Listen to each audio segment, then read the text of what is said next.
You're listening to the Mezzo Guild podcast. بس أنا لازم أحسه الأول عشان أقوله. 아직 나의 어색한 한국말이 짤따рат하고 지적하진 말아주세요. Я хочу с тобой серьезно поговорить. Really is farragut. No, I can quit this Maldinas a here, sure. Language learning, made simple. I was recently sent a few copies of the Michel Thomas Total Arabic and Perfect Arabic courses from the good folks over at Hotter Education in exchange for an honest review. Now, this is a product that I've wanted to look at for a long time, as Michel Thomas is still a very popular course among language learners. Michel Thomas is a popular household name that most of us are familiar with, and it's certainly a course that I get asked about quite often, especially the Arabic edition. Now, I've spent the last few weeks meticulously going through the content and researching its method. Unfortunately, I really wanted to include some Q&A with Hotter Education along with my review. I always like to fire off challenging questions to content creators and publishers to get some substantive answers. But Hotter never followed up on my request for additional information. Not sure why this is, but it's a real shame, so there'll be no Q&A on this one. However, I'll just go ahead and provide my in-depth and brutal assessment of the Michel Thomas method anyway. So let me start off by saying that the Michel Thomas method has been around for a long time, but age is not a reliable indicator of quality. What I see all the time in other reviews is that there is an assumption out there by most people that age somehow equates to high quality. And as I've pointed out before in my reviews of Asimil, Pimsleur, and Rosetta Stone, which have been around for ages, the fact that something has been around for a long time does not somehow bestow authority. And this is especially true in the realm of language education. Now, consensus on effective methods changes dramatically over time, and approaches that were extremely popular decades ago, like that of Michel Thomas, may have been rendered obsolete by contemporary research, or they may just not be popular anymore. They may have been proven not to be that effective. It may just be that Michel Thomas was pioneering and innovative back in the day, but he would probably struggle to stand out in today's market. Now, I should also add that although Michel Thomas' famous war story, his Nazi resistance and his role in interrogation in World War II, is an incredible tale that's really well documented, and there's a biographical book on Amazon about it. This does not warrant conferring extra weight to his teaching methodology, which was developed many, many years later. Yes, his story is very heroic and inspiring, but no, this does not necessarily make him a good teacher, nor does it say anything about the development of his method. Now, have you ever asked yourself why Michel Thomas is endorsed by so many A-list celebrities? Before we even get into the substance of the Michel Thomas method, there's one thing that's always had me curious. The Michel Thomas method came out of his Polyglot Institute in Beverly Hills, and it seemed to rely heavily on celebrity endorsements, rather than just letting the method's results speak for themselves, unlike other big-name competitors. It's a course that's marketed primarily for and by the rich and famous. And by the way, if there's anything that the recent US election has taught me, it's that Hollywood endorsements really aren't worth that much. The Michel Thomas Total course that's sitting in front of me has a dozen A-list celebrity names written on it under the heading, "The Method Chosen by the Stars," quote unquote. The first thing you see on the Michel Thomas website as soon as you land on it is a big bold quote from Stephen Fry that says, "A unique and perfectly brilliant way of teaching languages." And then there's another quote displayed by Woody Allen, which says, "You learn a language effortlessly. It's amazing. Michel had me speaking French, and I learned it in a way that I've never forgotten, and it was painless. A tremendous experience." And, it's interesting because I came across an interview with Woody Allen years later after this quote where he says he's never forgotten the French that Michel Thomas taught him. An interview with Woody Allen in France where he can't understand anything, and he's using an interpreter rather, to talk to some French interviewers. So that quote was kind of proven not to be quite accurate. Now, I see these A-list endorsements in Michel Thomas advertising on other reviews and videos, and what it really says to me is that somebody somewhere probably got paid some pretty good money to say some very nice things. Now remember, these aren't linguists, they're not teachers making recommendations. They're actors, and they make a living by doing and saying things that aren't necessarily true. They get paid to say things. Now, you are responsible for your own learning.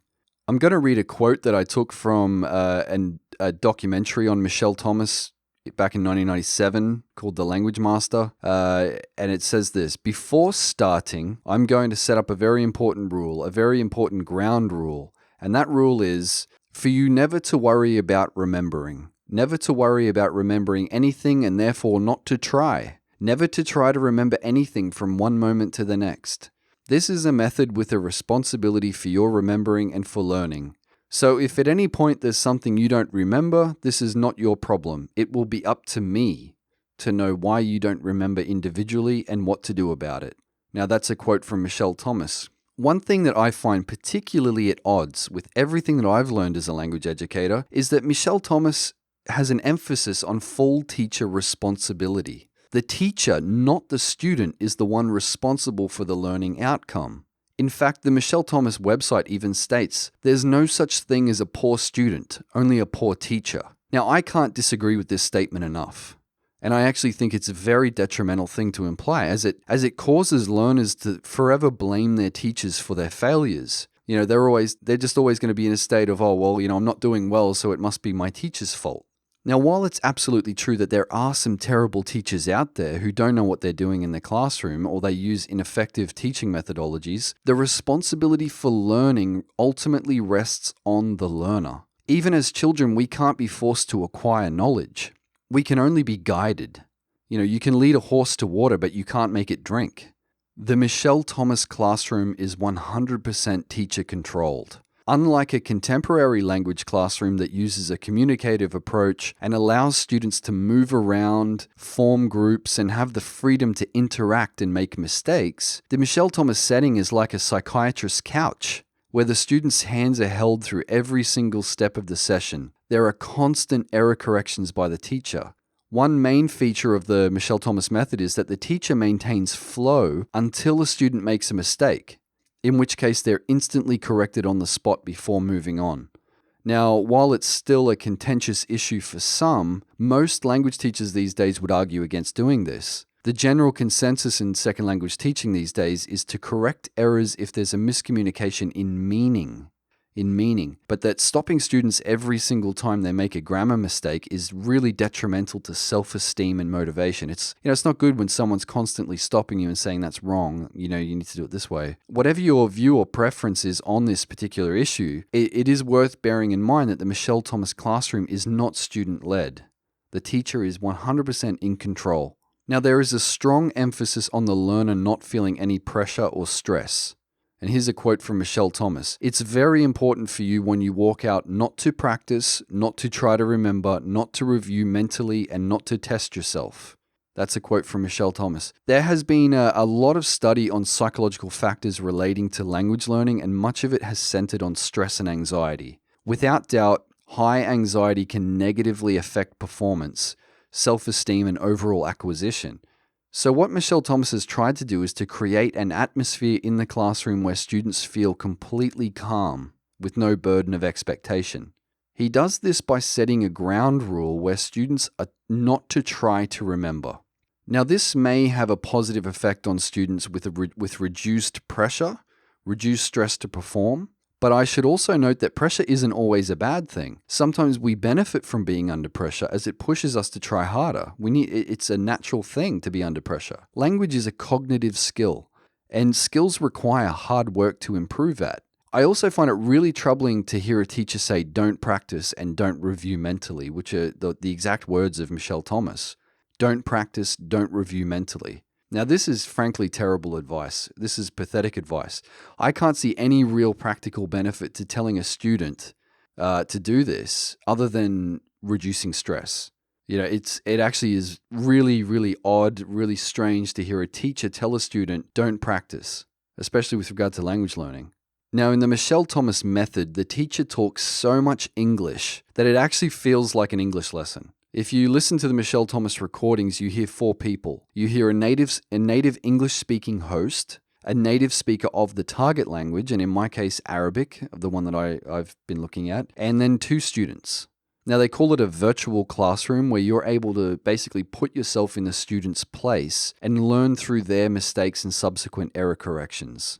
Unfortunately, the course is almost entirely taken up by English.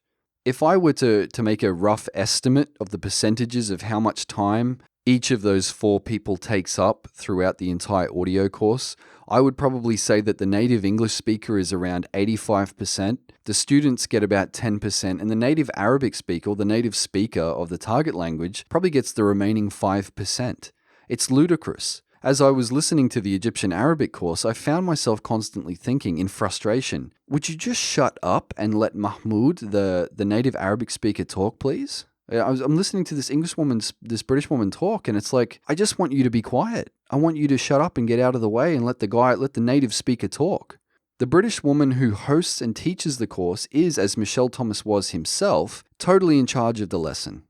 Mahmoud, the native speaker of the target language, plays like a complementary role. And apart from a few cultural notes that he dictates, his primary purpose appears to be to demonstrate correct pronunciation. The British woman teaches the course and periodically refers to him to demonstrate. Now, I can understand how this may be desirable for some learners. Some people do find that they get a better grasp of concepts when they hear them explained by a speaker of their own language. And that really is something that she does well, admittedly, breaking down grammar into digestible concepts, easily digestible concepts. For example, when she's talking about mumkin and lazim in Egyptian Arabic and the way that they're both used when combined with verbs, in my opinion, she does a pretty good job of turning that into a very simple concept to grasp for a totally new learner. But the main issue for me is that her accent is terrible. It's awful. She continues to teach Arabic using this dreadful pronunciation, even though there's a native speaker sitting right beside her. It is really painful to listen to. And in my opinion, you should be learning from native speakers anyway, unless there's no other option. Now, this gets me to my next point, which is, what about listening comprehension in Michel Thomas?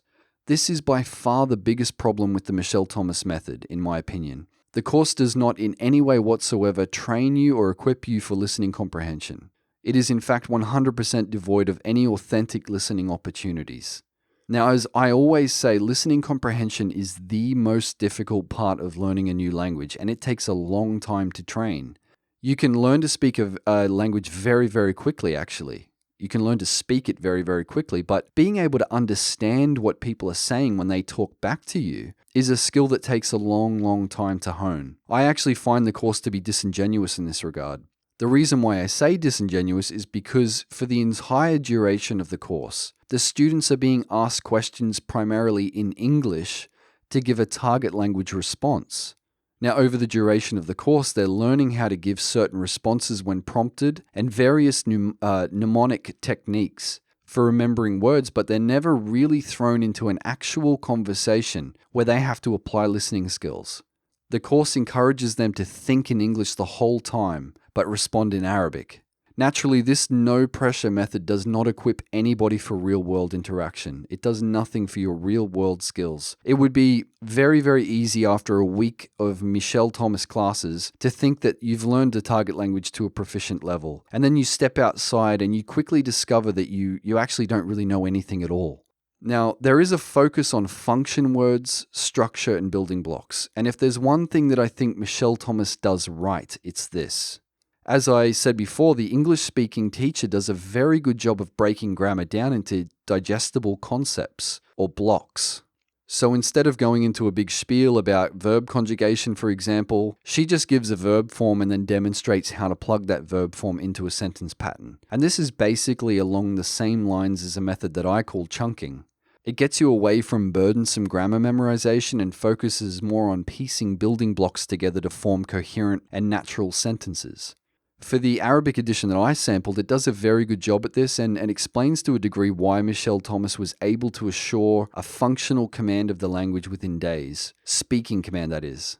Overall, look, Michel Thomas is not a course that I would recommend to anybody. And honestly, if it wasn't for the total lack of listening comprehension and excessive amount of English, I probably would recommend Michel Thomas. But as it stands, I just cannot and will not. The focus on functional building blocks is excellent and indeed good.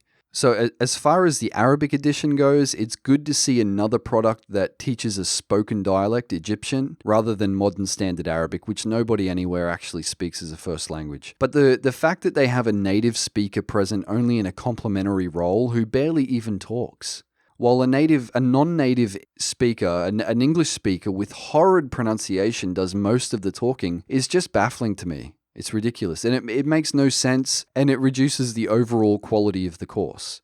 Now, I'm also wary of the advertising that relies heavily on A-list celebrity endorsement, while the founder, Michel Thomas, was very, very evasive about how he developed his method in the first place. If you're able to pick up a cheap copy, then it might help you get started, but in my opinion, there are so many other courses and products more worthy of the full cost of the program. And I've given some of my best recommendations on my website at mesoguild.com/tools.